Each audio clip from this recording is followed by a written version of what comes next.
Hey everybody, this is Elise from Camp ASCCA, and you're listening to Camp ASCCA, the podcast, the show that dives into all things ASCCA and the people that make camp the incredible place it is. If you enjoyed this episode, be sure to like, subscribe, and follow us on social media to stay up to date with what's happening here at camp. That's at Camp ASCCA, CAMP ASCCA. Hey, everybody. Welcome to Camp ASCCA, the podcast. I'm Matt Rickman, Camp ASCCA's camp director. And here on our podcast, we love to get to know people and groups that have a connection to camp and or the disability world. So today we have the pleasure of speaking with Miss Elizabeth Stewart. Elizabeth is an assistive technology professional and holds a PhD from the University of Alabama, Roll Tide.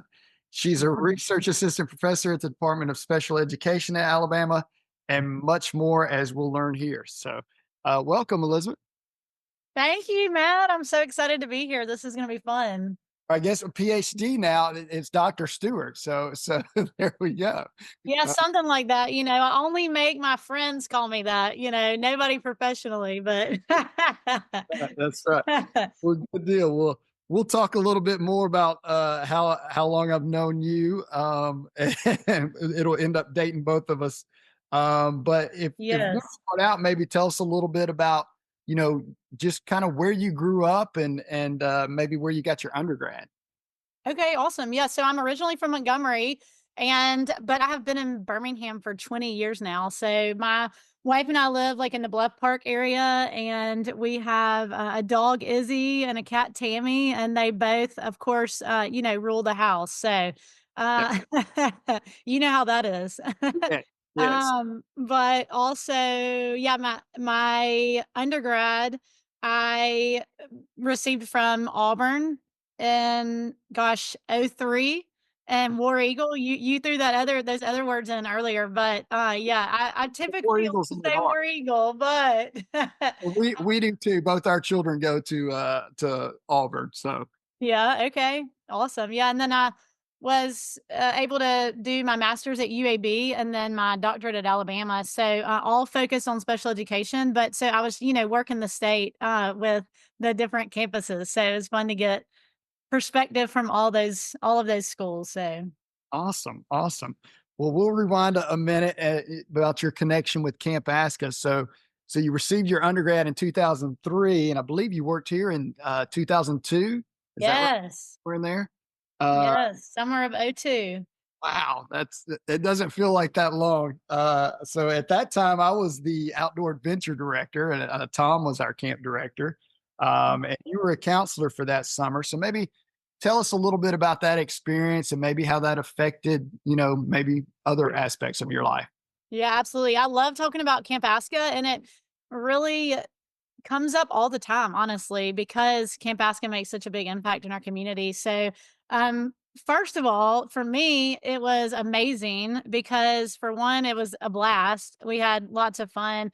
But beyond that, it really was a turning point in my career. I was a junior at Auburn and studying special education. And while I really felt like I, knew that I wanted to work with people with disabilities, my experience at camp really showed me that my heart was working with students with more complex needs.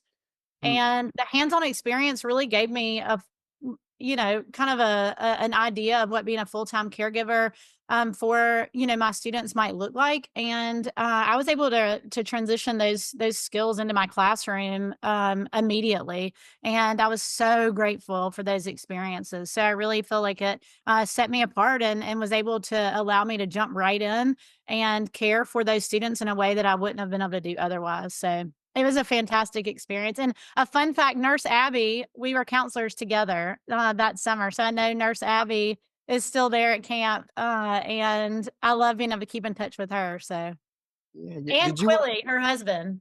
Yeah, yeah. Quilly, did you work with Amber Cotney? Was she might have been a CIT or She was, yes. And I do know Amber. So it's fun to, keep the connections there. So, So Amber's been with us since she was a CIT and just stayed. yes.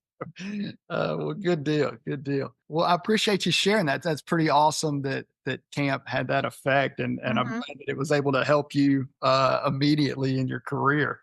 We always love to hear those I stories. really tell stu Yeah, I really tell students that I work with, all the time that, that experience is one that I would love for all pre-service folks that are, working to get a degree in this field or just even interested in the field that, camp is a great place to explore that. But also to the students and the families that I work with, I mean, Camp ASCCA early on in the child's life is it's the first I'm like, you need to start prepping for camp. You need to start prepping for camp because that's such an amazing experience for the campers also, and can really be a pivotal time for them, like to gain that independence. So I guess when you were teaching, did any of your students come here, and maybe were you able to see any changes in them or anything like that? absolutely. I have a long list that I could read out of, or even, just off the top of my head of folks that I've worked with that have attended camp.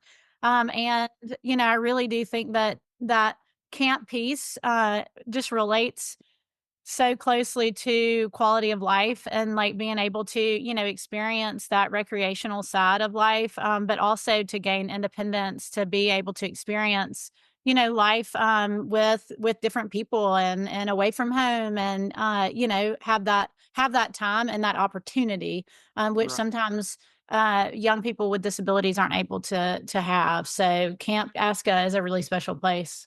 Hmm. Oh, awesome. Yeah, I always love hearing from parents, kind of those type stories as well. We try to preach to our staff. Don't underestimate. What we're having fun, but there's more to it than that. Right. But I hear all the Absolutely. time.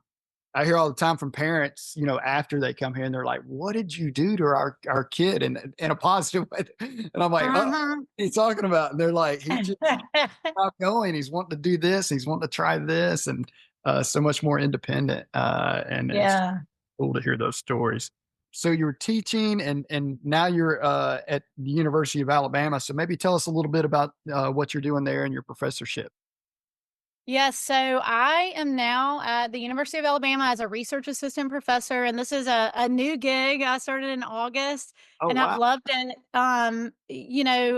My job is really focused on research and program development and service. I do teach an assistive technology course in the spring, but most of my time is really spent working on initiatives like around the state that we are starting or continuing to help improve access to assistive technology. So, since I led the classroom in 2016, and it has been kind of a journey since then to just make change in the field and to find a way to grow this field of assistive technology in our state and beyond, but specifically our state, and help for everybody to have access to these tools. So it's been really fun to bring in lots of different partners, and I'm excited to be at Alabama to continue that work. So, Wow, that is awesome. That is awesome. So new transition here for you. Uh, yes.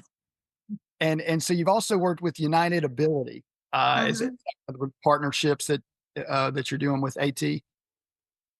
Yeah, absolutely. They're first of all, I mean, United Ability is amazing, right? They do just such incredible work, and so it has been fun to partner with them over the last few years on a lot of these initiatives.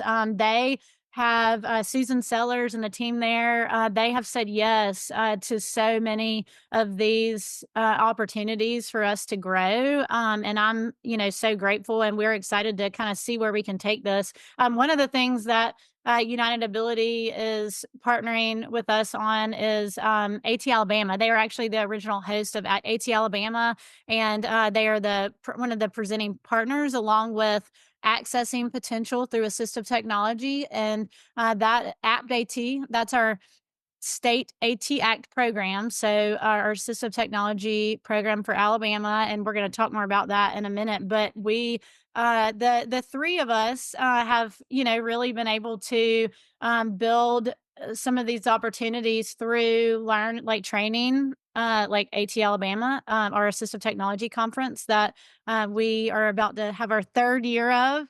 And but they also, for example, hosted a toy takeover recently, and they held an event where people were able to adapt toys to make them Switch accessible. So that was really fun. And they just have a real commitment to, helping individuals live their best lives, and that includes through assistive technology. So it's been fun to bring these different organizations together for, a cause, and so that has been exciting to watch. Wow. Yeah, I would imagine in today's world, it's probably changing so rapidly. Yes, I know it just definitely I does. know just in my time here at camp, how much it's changed and some of the things we see, uh, with communication boards and different things like that has just it's just I'm always, every year I feel like I see something new or something different that's made somebody's life, just expanded their communication and Mhm, eliminated some of the previous frustrations that they may have had trying to communicate mhm, with people and things like that. So it's always cool to see. Um, absolutely. I know that we've had some representatives there at the conference and been able to even recruit some campers. Uh, what's kind of is there anything that's cutting edge that's out there that you've seen lately that may be coming that way?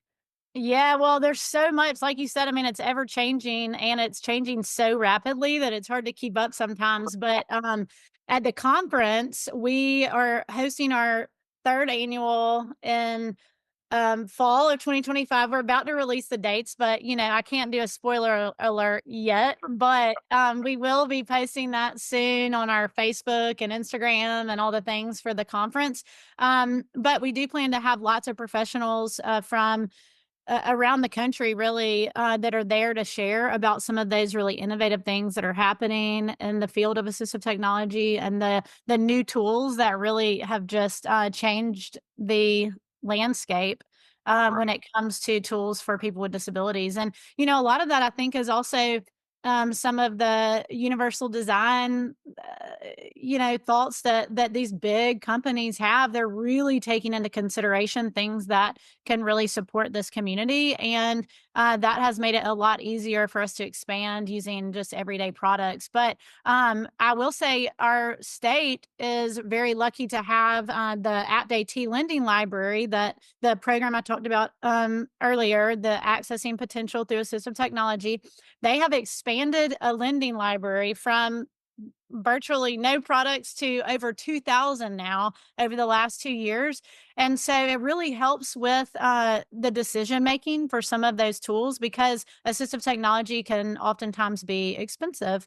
And even the low tech tools, when you are making those decisions, it's not always easy to just say, "Oh, well, I'm going to purchase this," and then you get it, and you're like, "Well, that doesn't really fit my need," and then you're purchasing something else. So this lending library is set up so people can check things out for a 30-day period for free.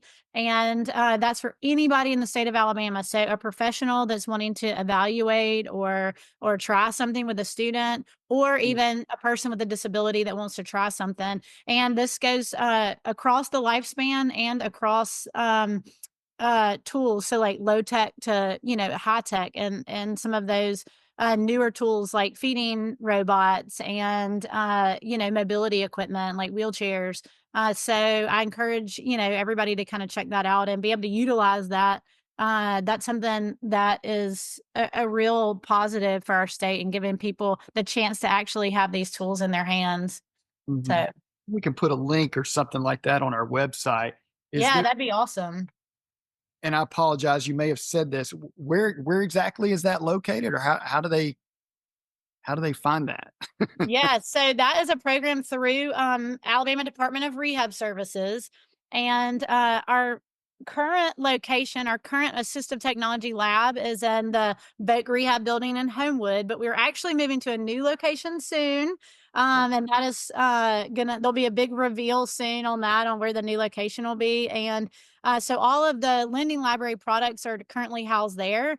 But we do have 5 demo centers, or like spotlight, centers that are opening around the state over the next few months. So we have UCP Huntsville, We have University of Alabama, the Instructional Technology Lab. We have Faulkner University, Montgomery, Mhm. the Independent Living Center in Mobile, and then the University of South Alabama ALS Clinic in Mobile. And so the goal is to have spots around the state that, yep, so people from any area can can access some of those tools, but also just a way for those sites to just showcase some of the ways that they are using assistive technology with their clients and in their community. So that's going to be an exciting thing that will kind of roll out over the next few months. So yeah, be on the lookout. Yeah, I'm Mhm. trying to get all the spoiler alerts out of you. So, I know, right? that is awesome. It sounds like y'all are doing some amazing things. It just kind of makes me proud that that you started here and look at, the ripple effects and all the Yes. doing. That is awesome. Um, I also want to talk a little bit, we'll get slightly personal, but we definitely have a very good mutual friend in Mr. Hank Poor. Oh Uh, yeah. can you tell me a little bit about your involvement with Hank? And I know you serve on his board and what you've done with him. Yes. I mean, Hank's amazing, and I know that everybody that meets him knows that, and probably a lot of our listeners, are gonna know Hank also. I tell him all the time, I'm like, "Don't get a big head because 'cause you're famous," I mean, but he really is, and I tell him all the time, he inspires people just by being Hank, and that's a real gift, to, be able to inspire people in that way. But Hank and I met. After I finished my doctorate, I worked for Tobii Dynavox, a communication device company, for 4 years, and during that time, Hank was transitioning to a new communication option, and we settled on an eye gaze system called the TD Pilot. And he uses his eyes to, access his device, and he does most of his communicating through that device. But he is just a fantastic user and is able to he's been dabbling in lots of things since he left or graduated from high school, and including his foundation. He started a foundation that gives grants to folks for adaptive recreation equipment and opportunities. And so they have had just people across the state utilizing, some of that funding. And it's really exciting to see the good work that they're doing and be a part of that. And hey, we're actually going to Orlando next week. We're presenting together at a big assistive technology conference in Orlando that we love going to because we have lots of fun together. I won't tell you, any of the party stories on air, but he's a fun guy. Our presentation this time is called In Our College Era, AAC edition. We had to like throw in the Taylor Swift, kind of theme, but he would not wear a Taylor Swift shirt because that was I was like, well, we need to definitely wear Taylor Swift shirts. He was like, not a chance. But we're excited for the opportunity to be able to kind of share some of his experiences, and it's he's making a big impact. So No, he's an awesome guy. He was our guest speaker for our orientation this year for our staff. So that was kind of cool. oh, cool. And his assistive technology to do his, Yes, absolutely. and that He was, uses a lot of assistive technology, and that has been a way that we can kind of together share. And so we try to go to as many conferences as possible because we love sharing, but we also love being able to spend time together. So, well, we probably talked too much about him and he's definitely going to get the big head because I know yes, he'll he is. I know. send me a text and let me know how awesome he is. Yes. We also have a mutual friend. Well, he's a friend of ours, but a family member of yours, and that's your brother, who has played concerts out here. And we're actually, I know Amber's talking with him and his people, and we're trying to line him up for this summer as well. Yes, my brother, Will Stewart, he and his band, they have played a few times for the Camp ASCCA concert series. Is that the Yes, concert series? that's Yeah, yeah. so and he's just loved it, and so I'm a proud sister just because he's an amazing musician, and I love all the things he's doing, but I'm, especially proud on that night when he's there, and the pictures that I see, and the love that he has for like this community has been made me extra proud. But he actually has a new CD coming out in a few weeks called Moonwix, Okay. and yeah, Moonwix, Wix. And of course, because I have to give a shameless plug to my favorite musician, he can be found on all streaming sites like Spotify. So check him out. It's good music. He's amazing. The band's amazing. And the first time he came and played here, obviously we knew he was your brother. But that's not why we booked him. We booked him because he's freaking awesome. Uh, Yes. musician.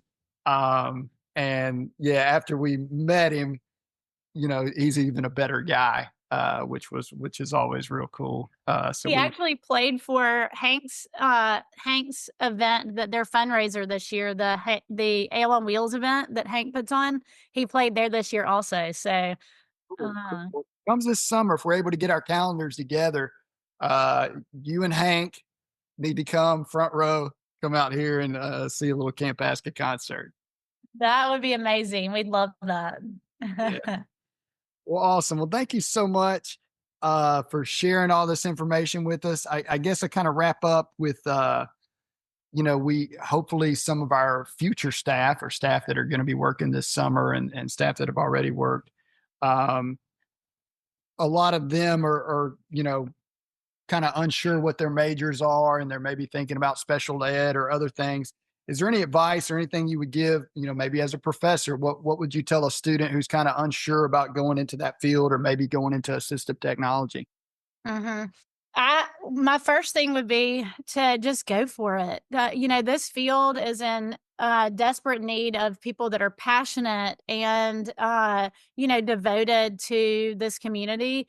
And it's growing and evolving so much. And although it is challenging at times, the impact that you can have is life changing. And I would say both for the students that you're working with, but also for yourself. I mean, it is the most rewarding field. And I think that if given the opportunity, I would say for anybody exploring either being in the classroom or working in any field related to people with disabilities, to give Camp ASCCA a thought for their summer employment at some point during their college career, or after high school, because that just really is a great way to see the amazing rewards that you can offer other people, but also for yourself. And it just really gives a really fun taste of what life could be like. So yeah, get out there and fill that application out for Camp ASCCA. Yes, just do it. Just do it. Have you already put out your applications for this summer? So we start, we'll kind of rehire last year's staff, anybody that's able to come back and wants to work again. We'll do that in December, and then January 1st, we'll start accepting new applications. So yeah, Okay. already started interviews and hiring, and for Okay. us, the female counselor spots go really, really quick. I'm usually done hiring those by February. It's the male counselor spots are a little harder to Mhm. if you have any male students in any of your classes. I know. I was going to say I'm going to be on the lookout. So it's not too late to No, do an application. Okay. absolutely. You can just go to our website, just campasca.org, and the applications there online. They send in their 2 references, and then I contact them, and I'll personally interview each one of them. Okay. Wonderful. That's amazing. I love it. Well, awesome. Well, thank you so much. We appreciate you again taking the time out of your day. It's been great catching up. I know it's been a long time, but look forward to hopefully seeing you again. Maybe we can see you at one of these conferences, or like I said, maybe you and Hank or whoever y'all come out here for a nice Will Stewart concert. Yes, we will plan on it. And thank y'all for all you do. Camp ASCCA is a really special place. And I'm just so honored to be a little small part of the story of Camp ASCCA. So it's fun reminiscing today. Thank you so much. What's happening at ASCCA? This is the part of the show where we are going to talk about everything that's happening right here at Camp ASCCA. Hey everybody, it's Courtney with an ASCCA update. We are getting ready for spring camps here at Camp ASCCA. We have many weekends that we are preparing for. We have a weekend in March for our ASCCA campers, and then one of our favorite weekends of the year is at the end of April for our first-time families. We call that Camp Rookie Camp. We also are still hiring our summer staff. We still have positions available for female counselors, male counselors, and program staff. Anyone that is interested in those positions can log on to our website and find information there. And as a fun teaser for you guys, we have a new program that will be at camp this summer. Please stay tuned for photos and information about that. Thanks for listening to Camp ASCCA, the podcast. We hope you enjoyed this episode and look forward to you joining us next time. As always, be sure to follow us on social media at Camp ASCCA and visit our website, campascca.org, for more information about camp.